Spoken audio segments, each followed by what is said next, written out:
Colorado, 1883. The crowd is chanting, about to see their hero. Money changes hands. Someone, an old soldier maybe, sings a verse of the Irish volunteer. Then they see the legend they've all been waiting for. He climbs onto the elevated platform wearing green tights. His shirt comes away to reveal slab-like shoulder muscles and a thick neck already gleaming with gin sweat. Rumor has it he's been knocking a few back before the exhibition. But then, he turns and points at the crowd with his leather glove, reciting in his thick Boston accent what they've all been waiting to hear. I'm John L. Sullivan, and I'll lick any son of a bitch in the house.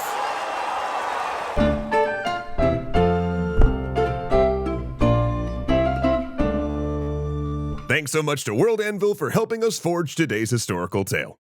John L. Sullivan was America's first superstar celebrity athlete, a man who rose through the rough and tumble and frequently illegal world of boxing to become an icon. In fact, he created much of what we consider the model of the modern sports celebrity. From bombastic public statements, to product endorsements, to pre-fight media coverage, and an enormous fortune spent on designer suits and diamonds. Heck, his bouts made the then struggling Madison Square Garden profitable and made him the first millionaire athlete. But there was no hint of that future when Sullivan was born in South Boston in 1858. The child of two immigrants who had fled Ireland's Great Famine, which you can learn more about in another of our videos here. Though they'd made it to America, the trauma of that famine generation was still playing out among their children. Centuries of British policies that suppressed Irish culture and instilled a message of inferiority had taken their toll on them psychologically. Not to mention the welcome in America had been less than warm. For instance, around Boston, businesses posted signs reading, "Dogs and Irish not allowed," and job advertisements carried the stipulation that Irish need not apply.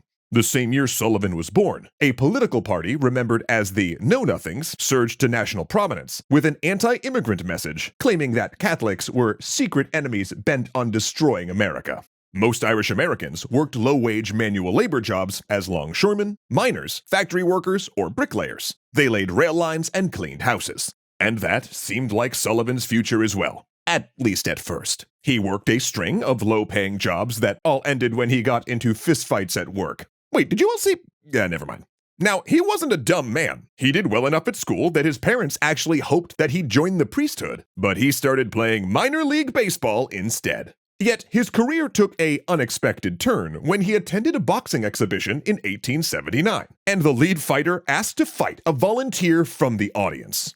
Now everyone, I want to make it very clear what happened next. Sullivan didn't just beat the man, okay? He knocked him with such a powerful uppercut that the challenging boxer flew into the orchestra pit, breaking 2 violins.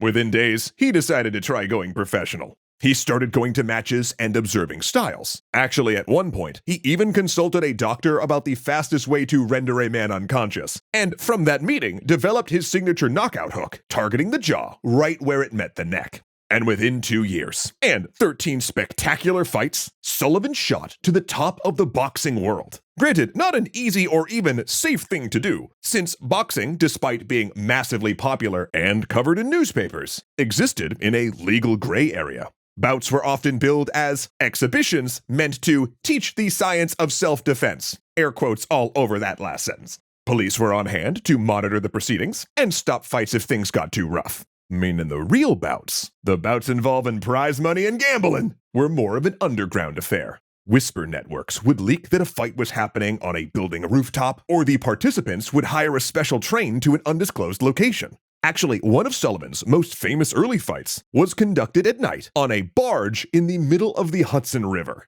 Yet, Sullivan couldn't claim to be the true and total champion unless he did something he avoided: taking the gloves off. See, Sullivan preferred to fight by the Marquis of Queensberry rules, which used gloves, timed rounds, and was legal provided police monitored it. But championships only changed hands under the older London prize ring rules, where fighters fought bare-knuckle, could wrestle, and the fight only ended when one boxer gave up or was KO'd. And these matches were explicitly illegal in most US states. So, stretching his comfort zone, Sullivan agreed to a London rules fight with fellow Irish-American Paddy Ryan, nominally America's heavyweight champion. They met at a field in Mississippi to avoid everyone getting arrested, and Sullivan proceeded to pummel Ryan for 9 rounds until the referee called the fight.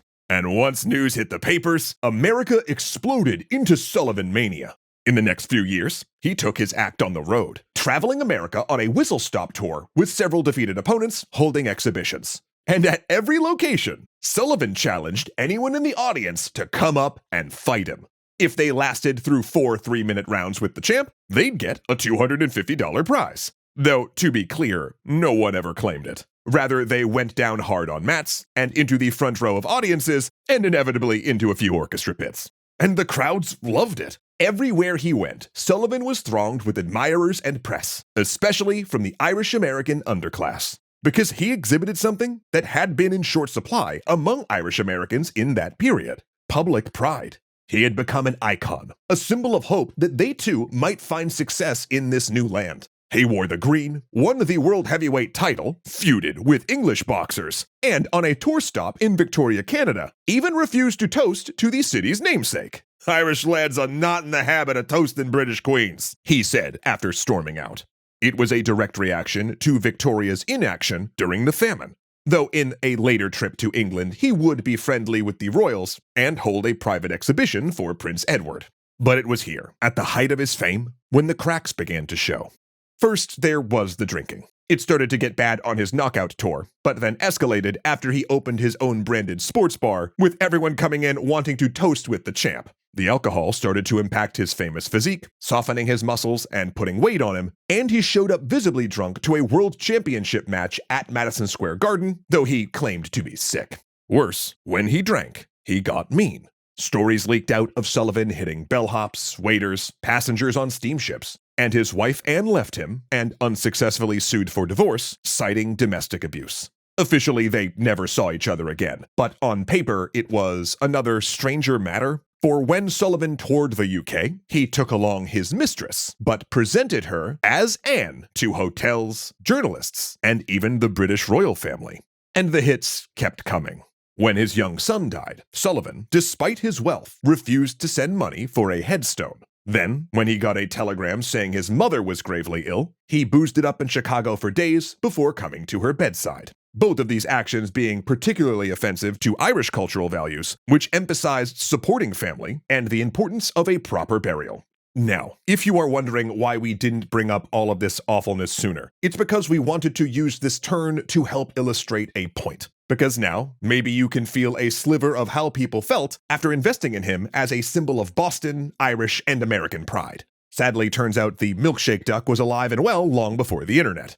Press attention turned negative, focusing not just on his character, but the physical deterioration caused by his drinking. This also coincided with a new crop of boxers, most also Irish, who emphasized clean living. Actually, his next opponent for the title, Jake Kilrain, was presented in the media as a loving father who refused alcohol. And that was part of Sullivan's slipping popularity as well. Because while he was the first breakout Irish-American celebrity, the Irish were beginning to advance in multiple fields. Even conservative Boston elected its first Irish mayor, who actually was a big Sullivan fan, and Irish-Americans increasingly gained visibility in government and the arts. Sullivan, by contrast, was starting to look like an embarrassment to his community, conforming to the worst of these stereotypes about them. But here's the thing. Even with his drinking and refusal to train, Sullivan did still remain a force.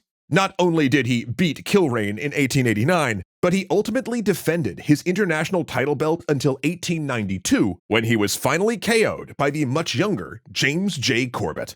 A reign of 10 years, depending on how you count it. He then stopped boxing competitively, spending the rest of his life as an actor, celebrity baseball umpire, and lecturer, including on prohibition after he finally gave up alcohol. He died in 1918 at the age of 59, his health ruined by drinking and overindulgence.